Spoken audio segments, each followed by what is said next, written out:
He Sounds like someone who fascinates me a lot. And obviously, this is a kid, but the way that's kind of how it worked with Stalin in the Soviet Union. He yeah was Grand Chancellor, and he had all those like buddies basically under him. But if they challenged him, yeah so that's one thing. I don't know if you know anything about the Soviet Union, but that's one place in history that just absolutely yeah. fascinates me. The Um, revolution. it's it's one of history's great. It could have been great, and this is again, studying ancient states and so forth. You analyze where some states went wrong, and you say, wow, this state could have been great if they had made this adjustment. But again, and it wasn't like Stalin's his character flaws were known.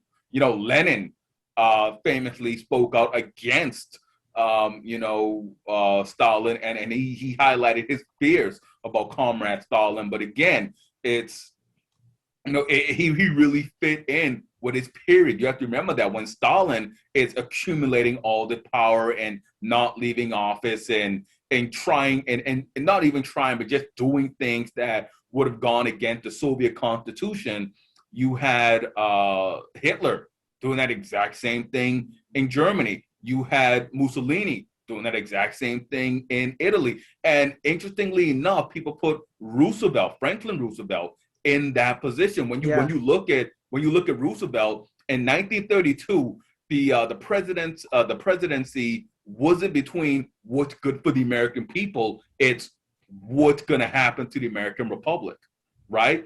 Roosevelt came in with ideas that even his supporters were like, "Whoa, wait a minute! The federal government has never done that before. What are we going to do? Why are we going to do this? I mean, because when you really analyze it, right, the big the three big pillars from Roosevelt's presidency are Social Security, Yep. which is an old age pension tax that workers agree to pay and collect, whenever if they live long enough to file or if they choose to file. Also, it would be what we now consider social welfare, which at the time, and it's still in some states referred to as aid to families with dependent children, right? Um, and the third one, and this is one that never really caught on, but it's the concept of packing the Supreme Court. I was One of just the about to bring that up. Yeah, I mean, it will a fourth one was his decision to run for more than two terms, Yeah, but yeah, they yeah. corrected that with the constitutional amendment. But those were things that frightened people who looked at the American Republic. They were like, "Hey, guy, you had two terms. Leave office," in 1936. And he's like, "Nope." And again, 1936 is a critical year because again, this is where things start to heat up on the international scene. But he's running for another term. Um, he's running for another term, saying that his work isn't done. He's contemplating packing the Supreme Court, and he's continuing to throw up New Deal policies that further evolve or well, and it's how you want to look at it. You can either say it led to the evolution of the American Republic, or it denigrated it, Yeah. devalued the inherent spirit of the old American Republic. But Roosevelt is in that conversation as well. All four of them. Yeah. I haven't even thought about the comparison. You always can see the comparisons between Stalin and Hitler. Like it's very, Yeah, very, very apparent. yeah. But I mean, and Mussolini to an extent. But adding Roosevelt in or FDR into that category makes a lot of sense because of those two things. Specifically, what you said was packing the Supreme Court, and the Supreme Court was just validly like, no, that is not what we're doing. We're not going to add more seats Um, because the four knights. Remember, I yeah, don't know if you knew this. The four knights of the Supreme Court who just basically yeah. the old guys and Roosevelt. Everything, Yeah, that he wanted just to put in place, they struck down. Yeah, strike. Yeah, so we should explain for people who don't understand that. If you want to explain it, there were four. If you want to explain it better than me, there was four Supreme Court justices who were older, and FDR knew that, and so he wanted, and everything he implemented, they just smacked down and called it yeah, unconstitutional. yeah. It, and I mean, and they weren't wrong. I mean, their decisions hurt people, but they weren't wrong in challenging and saying that, hey, this is violating a certain constitutional protection that's been inherited in the system for since forever. And it wasn't as though it was any real animus against him or anything. They were just worried about the type of system that he was creating and so forth. And it wasn't all of his policies, but it was some policies it was some policies, some programs that they felt just weren't really going to benefit the nation, and this was more just power grabbing for Roosevelt.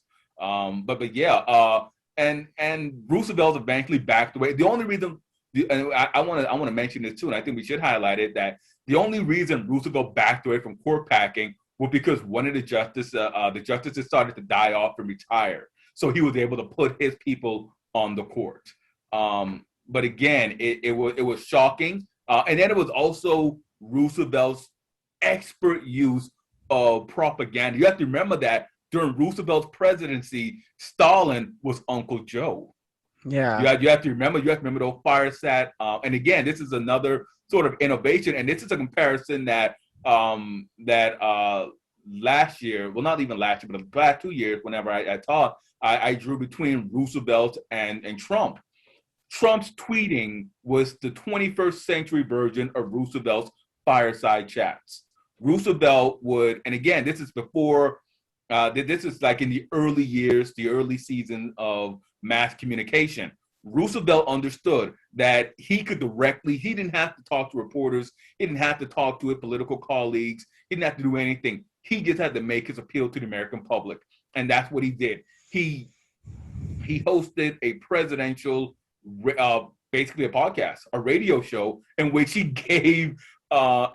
explained what he was doing, what his policy aim was, and what the benefit to the American people was going to be. Donald Trump tweeting did the exact same thing to his fans.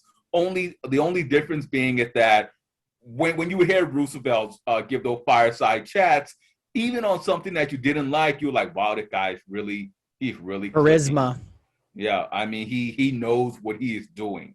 He's expertly skilled in public propaganda, manipulating the public and getting them to buy in to a propaganda. But even going beyond that, we have to remember that it's under Roosevelt that Japanese internment occurs. Yeah. And again, these are things that, and it's a great sorrow. It's a national tragedy, and it's something that we need to address. But again, it's something people don't feel comfortable talking about, and they don't like to talk about. No, they don't. It's always, whenever you talk about Roosevelt, is stick to the New Deal and the fact that he overcame having polio. Never mention court packing. Never